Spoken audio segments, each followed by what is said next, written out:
Hello and welcome to the Marketing Woman podcast. I'm your host, Anusha Khannan, and I'm so excited to have you here.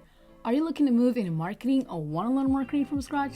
We discuss all things marketing, analytics, business, personal branding, and much more in a way any layman can understand.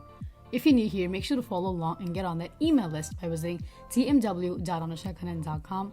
And now, let's dive in. Before we get into this week's episode, I want to talk about what I've been up to these past couple of weeks. I moved to Cleveland, and that's the most exciting part. And I've been back on site, just working with the team and seeing everyone in person. It's been amazing. And I've been diving back into concepts that I did when I was back in postgrad. Concepts like RFM, which is recency, frequency, monetary, and also getting back into like customer churn and lots of exciting projects. And I've also been getting back in touch with Tableau, which is one of my favorite tools to use.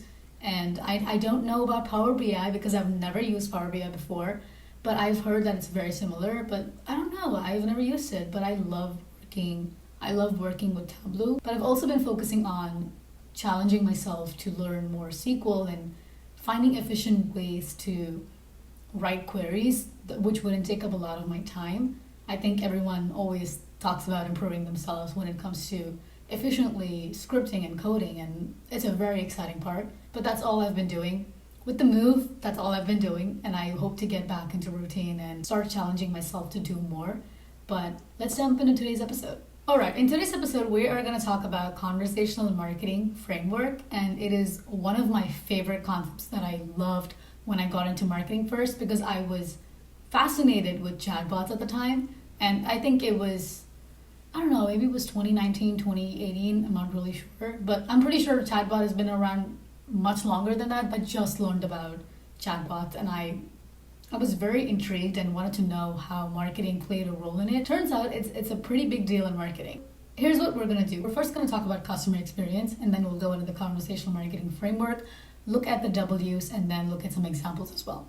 Let's dive in. As the marketing industry is now seeing things for what they are and that the customer is more important than your competitor, we've embraced a more customer-centric approach, and conversational marketing plays a major role in that.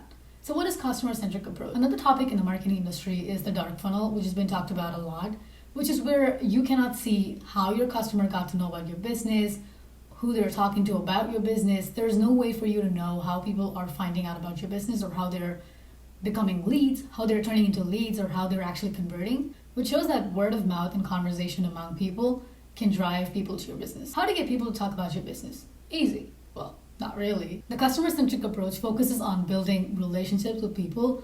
Long gone are the days when people are waiting to answer a bunch of broad questions that you're going to ask, and they don't want to do that anymore. They want straightforward answers, and they want to ask straightforward questions, and they want it answered immediately. Conversational marketing helps build a solid foundation and create a human-like conversation with people who may visit your website. So let's talk about customer experience.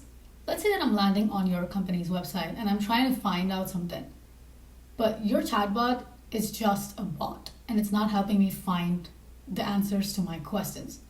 When you have conversational marketing in place, it delivers human-like conversation, but again, it's still a chatbot, but then the customer doesn't feel like that, and they feel like their needs are being met, or at least they're being provided with solutions that can help them figure out what they have to do next. You may never know when your dream customer is going to land on your website, and there is no way for you to identify if they fit your ICP. ICP is ideal customer profile. Conversational marketing really helps you out here, and it also assures your customers that you'll be there for them 24/7. Now let's talk about conversational marketing framework. The first one is categorizing, the second one is learning, and the third one is suggesting. So the categorizing part is you can also call that engaging. So in this stage, you don't usually know who your customer is, you don't usually know your visitor, and you don't know if they fit your ICP. So what you're really trying to do here is act as a guide. So your customer lands on your website. There are multiple pages in a website. For each web page, if you can direct them and give them information as to what it says and help answer their questions, that would be a great win. For example, let's say that your visitor is viewing the customer service solutions page. You could say, hey, do you want to know how this would work for your business? This is very broad, and you're not addressing them with their name because you do not know their name. You don't know what company they work for, what they're looking for. So this, in the first stage, you're just trying to get to know them. It's also very important to get their name and email address or phone number at this point, because someone may be at the door, they have to leave the chat, and they may not come back and can totally forget about you. So it's very important. But also make sure you tell the visitor that this email and name or phone number will only be used to contact you about this conversation and nothing else. Because I think this really creates a transparent relationship with your customer, and it's very important. When your chatbot tells a customer that your details will only be used to contact you about this conversation, that also means following up. That also means anything that they would need in the future. But definitely not marketing emails telling them, hey, we have a 10% off on our website.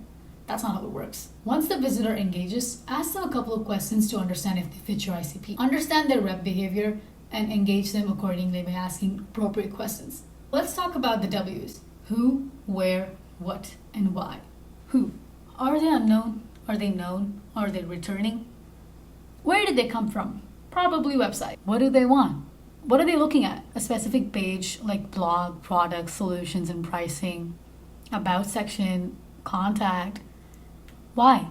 Why are you trying to get to know them? You see that we have who, where, what that helps you understand about the customer, but then the why helps you understand about your ICP and your goals. Because understanding the business and the buyer outcome is very important, especially in the first stage. We talked about following up. So how can we follow up with them? You can send them an email, you can send them a podcast, you can send them a blog. Any type of information that you think your audience would like is what's most appropriate. Not what the industry is doing, not what other companies are doing. Remember, your customer is more important than your competitor. With that, let's go to the second part of the framework, learning. In this stage, you're trying to learn your customer. You're trying to ask questions where you're trying to understand them, and once you know them, you can ask them even more better questions. For example, let's say that your customer is looking to get a chatbot, and that's what you're offering. You can ask them questions that can help you understand if they're a solopreneur, or if they have a big company, or a mid-sized company, or a small company, or a startup. This will really help you to tailor their experience and also minimize the time that your salesperson would have to spend on that. But from the chatbot standpoint, you have to personalize the experience. Once you have their name or their contact or anything that can help you identify them, you can help personalize the entire experience for them. For example, your visitor is now a known returning visitor. So you have their details, you can help personalize the experience. For example, you can say, hey Anusha, welcome back. Do you want to learn more about our customer service solutions? Even the follow-up message is a personalized one for buyers. Now let's go into understanding about the W's. Who, where, what, and why. ICPs could still be a wide range of visitors like unknown, known, target buyers, customers, sales, previously engaged. Where in this stage, a visitor could be also from various marketing channels such as paid search, email marketing, etc. So where are you targeting them? And what? You could target them with a webinar, you could target them with a blog post, or even a product update. You can give them offers. And why? Why are you targeting them? What is the business and buyer outcome? Is it new lead and more information? Clients are probably your best high-value accounts, so treat them like you would Beyonce. When you acknowledge their source, it adds a personalized touch. With the history, try to jog their memory a little bit.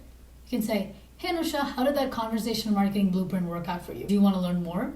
It shows that you remember the previous conversation with them and also saves them a lot of time from having to remind you of what they want. I've been in this place. Trust me, I've been in this place way too many times, having to remind a human that this is the conversation that I had with another customer service agent and I want to just get this job done. It's taking too long. That's what happened with my podcast delay last week. I think it just takes a little bit more effort for businesses to show that they care and don't want to waste their customers' time. It's even better if you have a company name, because if you do B2B business or if you've helped other businesses, you can tell them, you can show them case studies as to how it has benefited other organizations. Some companies might be interested in that, but not everyone. We've discussed how to target them on chatbot so far, but how about email or video? Email targeting. Let's say that your visitor is from a webinar or from a podcast. Send them a personalized email. Make sure it has the following. First of all, it has to be a human. Secondly, the subject line must be engaging. Make use of the conversation you had with them earlier or their website behavior and understand and address their pain points. Give them free trial, if that's possible. And also, add educational content. Encourage them to set up a meeting with you to learn more, and please remember to add CTA, call to action. You have to tell your prospects what to do. Let's say it's video targeting. Look, with video, don't panic. When I say video targeting, don't panic and don't go into, oh my God, I have to produce these videos. No. Customers like authenticity and they don't like overproduced content. Would you like it if I was sitting here, just not even nodding my head, just standing still and looking at the camera? Obviously not. That's not what customers want too. They want to hear from a human. They want to build a relationship with whoever it is, and that's why customer service people have to be a little outgoing. That's why we have to be a little understanding and empathetic and a good listener. Make sure that your video follow-up is not just a generated one that you just send out to everyone. It has to be personalized. It's just about you getting in front of a camera and telling them, hey, I remember you looked at this, and I remember we talked about this. So are you still interested in this? Is there anything else I can do for you? Or is there any other way that I can help address any of the pain points you have? You don't have to say pain points. You can say any of the, you can say, hey, is there anything else that you wanted to learn about us? And we'd love to help you. Your business sounds so interesting and it's very inspiring to see what you've done all these years. That's how you personalize a conversation. But the initial contact, I think it's best to have 5 to 10 minutes of video, and not more than that. I recommend that you send email content follow-up within 24 hours and send them a video content after 24 hours. And with that, we're going into the final stage of the framework, suggesting. You have all the information you need to suggest an appropriate solution to your customer. So this is where Chatbot kind of has done its job already, and a salesperson has to step in. Because a salesperson can have one meeting with all of the information that they've already received from the chatbot and understand more about the customer and give more personalized experience and offers. And here the sales funnel can take over. But let's look at the W's. Who, where, what, and why. Who? It's a client who wants to take the next step and we're trying to expedite them. Who's them? Are they a previous customer, or are they an existing customer, a known customer, unknown customer, target buyer?